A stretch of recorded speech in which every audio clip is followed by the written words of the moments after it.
Okay, video 3 on this VRod, and I'm still waiting for the master cylinder kit to come in, the front one, to rebuild. But I'm going to take off this caliper and have a look at the brake shoes. 16,000 miles on this bike. Should be all right, but let's check them. And these are all 12-point sockets, and they're metric.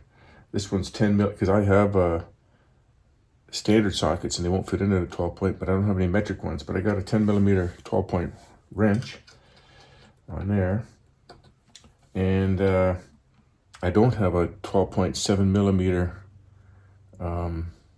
socket for there. I do have a wrench, but the wrench won't fit on because of the casting. But I do have the special order snap-on 1/4-inch drive deep socket 12-point that I ordered 40 years ago for doing the taking off the tappet, or the the tappet cover bolts on a Harley, and the 4 bolts hold the lifters in, and the tappets in, and the shovel heads, and that's what that was for. And I think the evolutions were the same too, 12-point, at least initially. So I'm going to loosen these off right now while it's in the bike, I hope.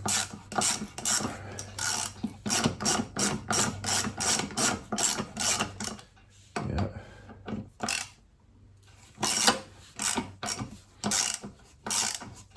It's probably never been out. Almost 23 years now. This bike on the frame, it says it was built in the 7th month of 2002. So yeah, this bike is 23 years old.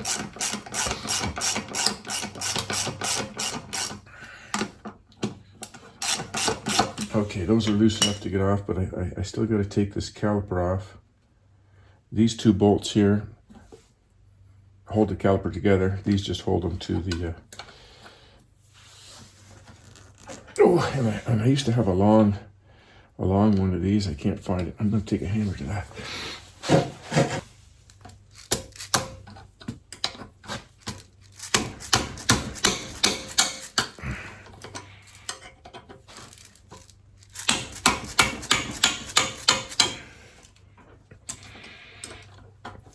Okay. Plus, I got to take this caliper off to get the front wheel off anyway, so.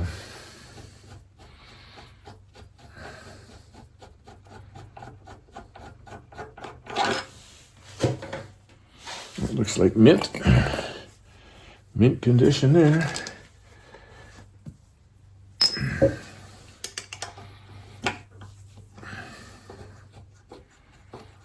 When I take the rear wheel off, I'm going to take the swing arm off and clean and lubricate that swing arm shaft. Short bolt, long. This is a short bolt, long bolt.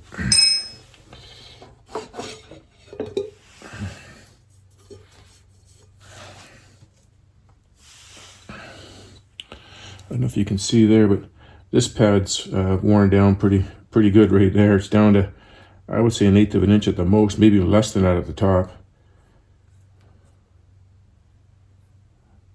So let's pop those babies out.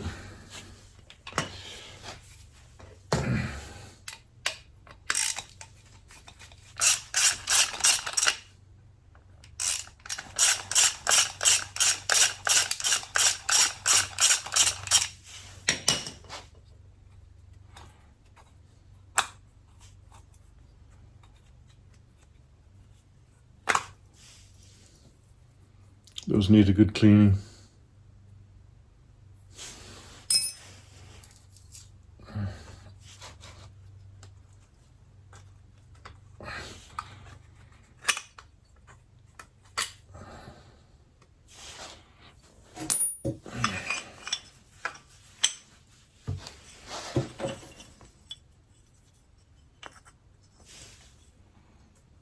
Yeah, there's less than 1/8 of an inch there.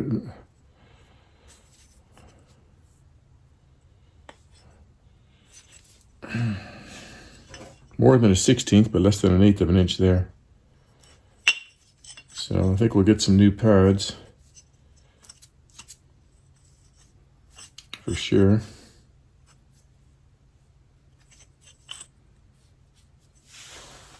Okay, pull the other side off. Got some old socks. We'll put over top of this so it doesn't bang into these fenders or any of the chrome anywhere.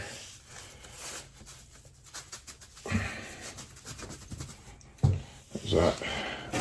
Okay, let's go to the other side.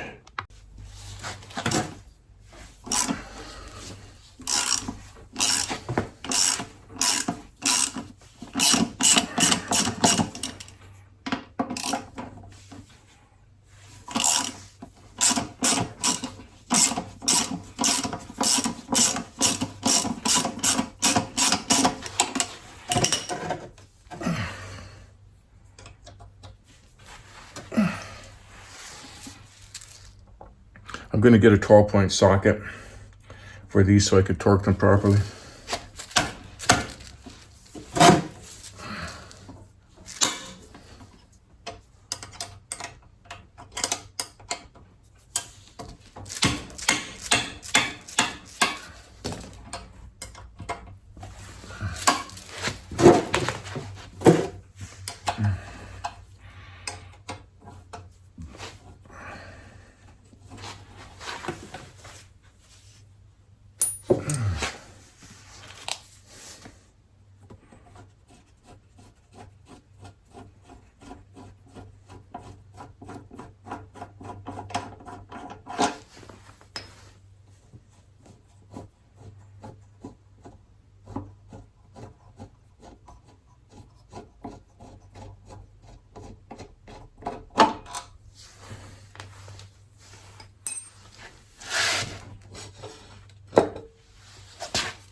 Those need a little bit of lubrication on them.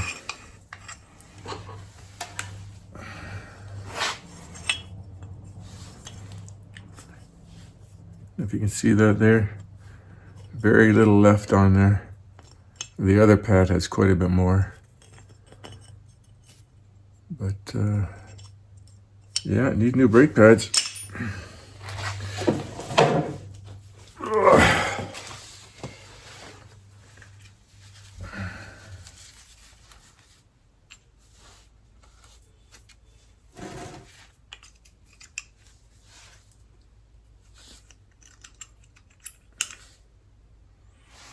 I'll be cleaning all this out too with the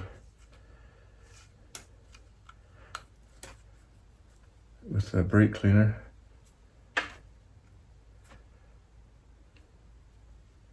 It's like four piston brakes. I might have to pull this apart and clean those up a little bit.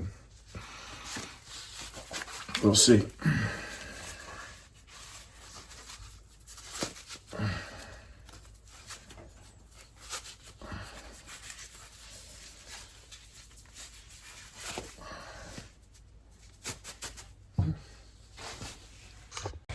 Just to give you an idea of how bad these tires are worn. Look at, it's like square here, square here, square here. It's actually hollowed in here. And I've got these tires at 34 pounds right now. She's almost bald in the center. I think somebody's been doing some burnouts. But whenever you get a tire like that that's not contoured perfectly, you lean into a corner and you'll get the bike going like this when you're leaning into a corner. Like it's dangerous. So I definitely need a new tire. Hopefully I can score that one on the other side of Toronto.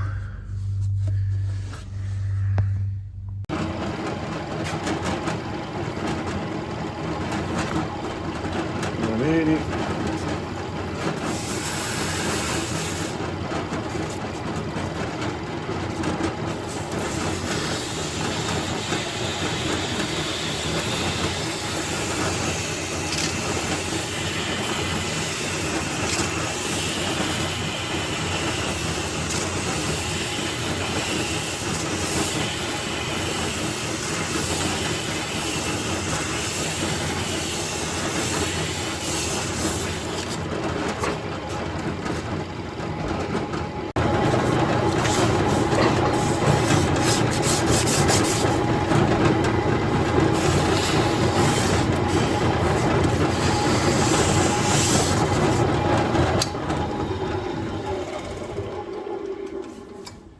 It's turning too slow. Let's go back a gear here.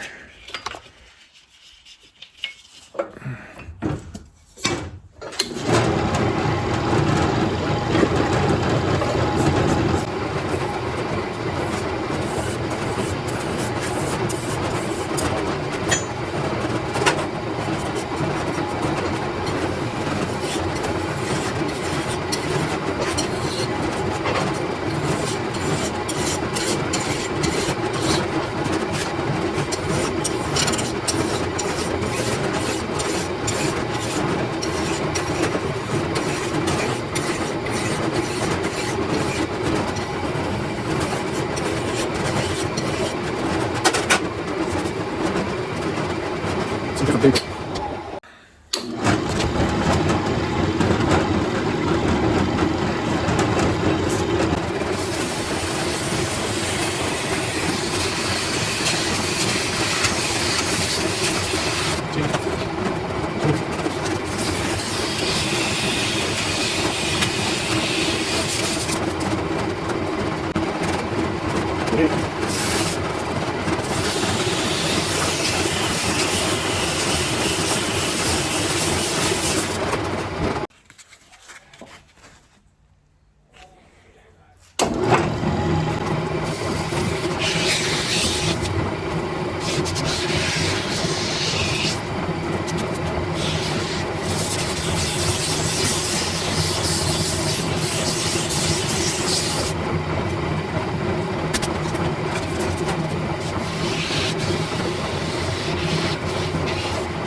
It's basically like chrome now.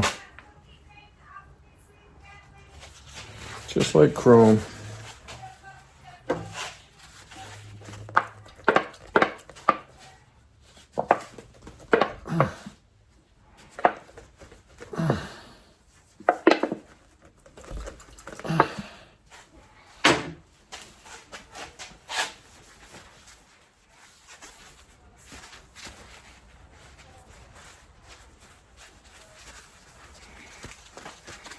Put a good coat of this chrome polish on. And it should stay like that for a while. I could wax it too. Put a coat of wax on. You could even put a coat of clear coat on there.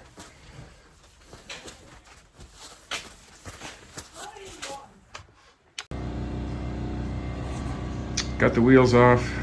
The brake calipers off.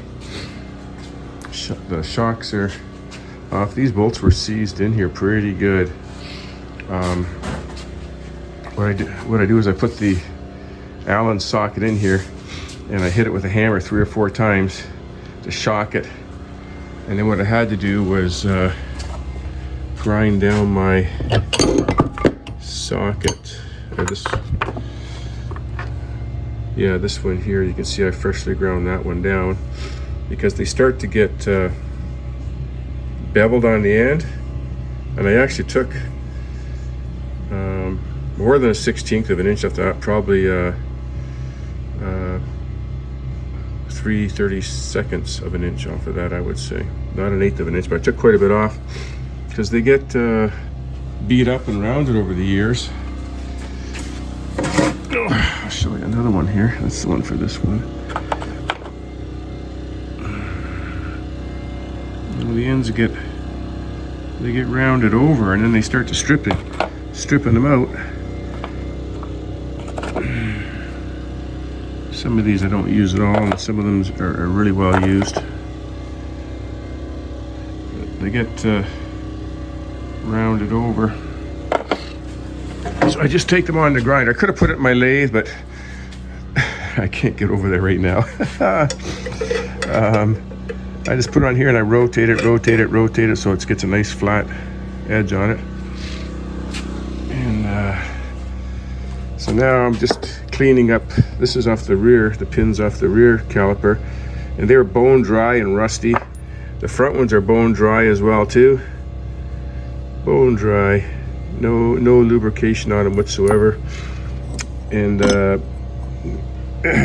what you can do is you can tell is if you get one pad that's really thick and the other pad that's really skinny, then you know you got something sticking somewhere. It's either sticking on the pins or the pistons. So this one here, you can kind of see the left one's quite a bit skinnier. Some of them are really skinny. If that one's pretty fat, then that one there's hardly anything left on it. But a lot of the times it's the pistons. So I'm going to be popping all pistons out. So I've got 4 times 3, 12 pistons to pop out. I'll split these calipers and clean out the groove. Should be 2 grooves in there, but these ones are so small, maybe just 1 groove in there with a rubber O-ring. And it'll be like a yellow varnish in there. You just got to scrape it out really good. Be careful not to damage the O-ring or where it's grooved in, but I'll do that a little bit later in the video. So I'll be kind of cleaning up the bike, polishing all up. Oh yeah, I got the this rod back on. It's like chrome now, like that's just polished steel. It's just like polished steel right off the lathe. And then I just put a bit of chrome wax on it, chrome polish on it, and it'll stay like that. Just keep it up.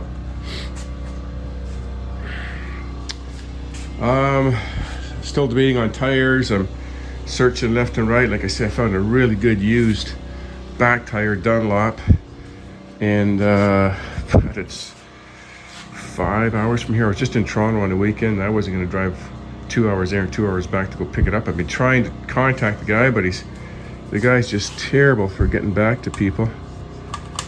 And then I'm looking at these tires. These are Dunlops. So a new set of them is going to be over $700. Probably $800 with taxes. $750 somewhere in there in Canada. So I was looking at this tire. It's done. It's completely done. Squared off, bald, and it's actually got a big crack in it right across the whole thing here. But I was looking at this one here because like I say there's only 16,000 miles on this bike, and there's the DOT number. I don't know if you can see here. Try to hold it on the right angle. There's 32nd week of 02. 2002. This is the original tire on this bike, and this bike was built in the 7th month of 02. Even though it's an 03, it's built in the 7th month. Usually they're later in the year, and that is on the frame right there. 7th month of 02. So that's the original tire. Now maybe the guy had a blowout or something happened to his front tire. Because when I first looked at this tire, I said, oh, that's not bad. There's a lot of tread left in there until I started seeing the cracks. And then this tire here is from, I think it was 2011, I think.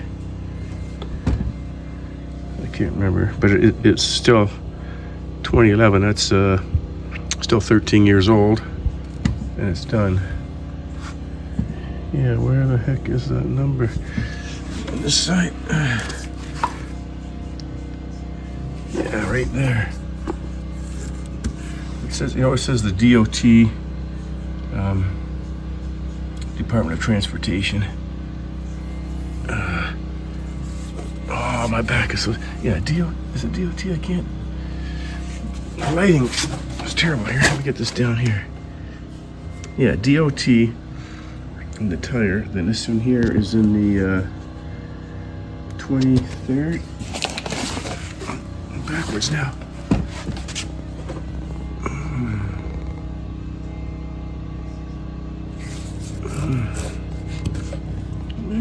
Where am I looking here? Yeah, it's 23rd of 1/1, I believe that is. Gotta get it on the right angle, but it's of 11. Yeah, there we go. 23rd week of 2011. That's 1/1. So that's the second tire on the spike, and it's done. Usually the back tire goes you usually put on 2 times as many back tires as you do front tires. So this one, you know, I've cleaned up a bit, but I'm going to polish it up a lot more. And in the back one I haven't even started on yet. It would be nice to take these off and be able to get at it much better. But these are going to be red Loctited in there. I might have to heat them up. You know, maybe I'll try 1 bolt just to see how easy it is. Otherwise, if you strip one or screw one, you're fucked. So.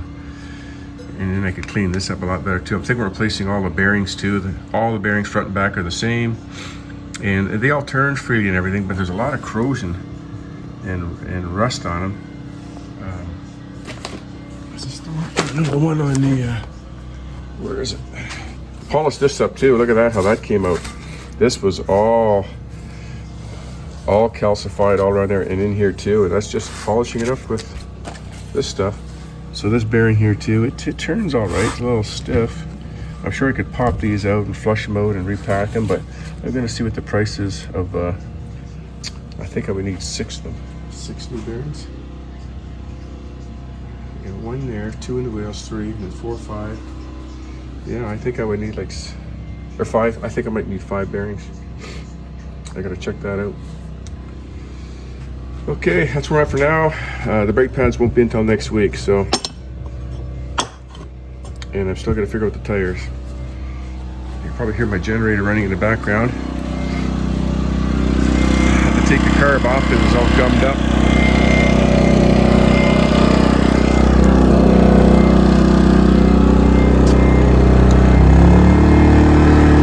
I'm just letting that thing run, get hot.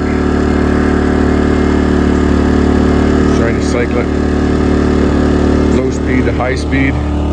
Break it in. Bought that 2 years ago, and I've never run it for more than a few minutes.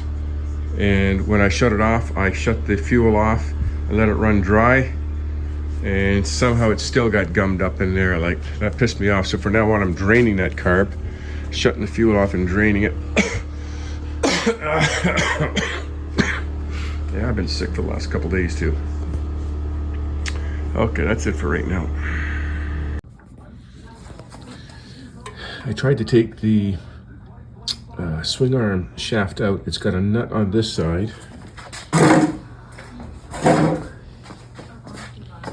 and a nut on this side. I believe it's 30 millimeters. Let me just double check that because I just went and bought one too. Where's the socket?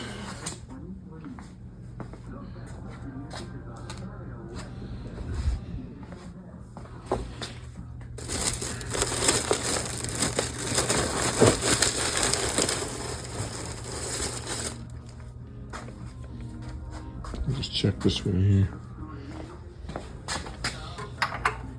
Yeah, it's 30. 30 millimeter. I had a deep one, and I've got an impact deep one here somewhere. I just had the damn thing. But you can't get, oh, there it is there. But you can't get the deep one on this side because of the exhaust here it hits. So ideally, if I can get this nut off, and then I can push the whole shaft out the other side. But what happened was that nut loosened off and this one stayed on, and I couldn't get it off. But I'm not going to take it off now. The shaft is spinning nice and free, and I can actually pull it in and out. It's not seized, and that was my concern, because I've seen so many videos where they're seized in there and guys are beating the hell out of them. So it's kind of like the rear axle. This rear axle came out like nothing, and there's no real corrosion on it, you know, maybe a little bit there, but it came out like nothing. Or I've seen other guys had to beat the hell out of these things and heat them up to get them out. I'll be lubing up really good, and I'll clean that up too. So that was my own concern, especially with this bike sitting there for so long. You know, I thought there might be a lot of corrosion on that, but luckily it was greased pretty good. And I don't want to drop the exhaust off to get at that, you know, or to get the socket on this side, or to push the axle out this side. And the hose clamps for the heat shields are really corroded and rusty. Those nut and bolts, I'm going to lube them up too. And you know, next thing I start taking that off, and I'll snap one of those bolts off, or I got to get new exhaust gaskets. So I didn't want to screw around with that. Everything's working good. That shaft is nice and free and loose. It's not seized, so I'm leaving that shaft. Okay, that's it for now. I've been polishing up a lot of parts. I took these covers off here and cleaned them all up. Polished the inner covers up here on the right hand side. I'm going to polish up the swing arm. I had a line on a chrome swing arm. I went back yesterday to buy it for 200 bucks, mint, never used. I got there and another guy just bought it. Like, what are the chances? In this little town, another guy bought it. But I kind of want to keep this bike dead stock anyways. Like, I want to keep everything stock on it. And they did make, I think this, well, I know this seat's off at 2002. And the 2003 anniversary one has an emblem in here stating it's a 2003 anniversary edition. So I'd like to find that too, or maybe at least this section of it with it on there. And they even have a backrest that has a 2003 thing in there as well too. So yeah, I'm keeping the stock bars, stock calipers. Those are going to be the stock wheels back on it again, the Dunlops. I tried to clean up this little bit of a surface shit on here, and I should have never touched it. I should just left it, that's fine. And I started to clean it up over here, and now I got to polish them all up like that. You know, now I got to polish those lowers up. It'll look really nice, but sometimes it's better just to leave things stock. Yeah, I'm going to leave this bike. I'm going to leave these up here. This is a stock position for that year. And just make it a really clean, good-looking stock motorcycle. Okay, that's it for this video for now. The tires will be in tomorrow. And I'm going to go pick up the rims this afternoon and start polishing them. It's probably going to take me one day for each rim, for each wheel. And the other big job too is doing all the pistons out of the calipers. I'll do the rear first so I can get that's the easiest. Get those four out, clean them up. It takes a lot of time popping these all out and then really scrubbing them and cleaning them out and getting it back together. And I guess the rear brakes are really hard to bleed. I do have a vacuum pump up here, so I'll have to use that because the hose runs all the way from up here, and the reservoir is in behind that cover, and then the hose runs all the way to the back. So I hear it's a bitch to get that bled properly, but we'll get that done. Okay, that's out for now. Stay safe in Florida. Get the hell out of there if you can.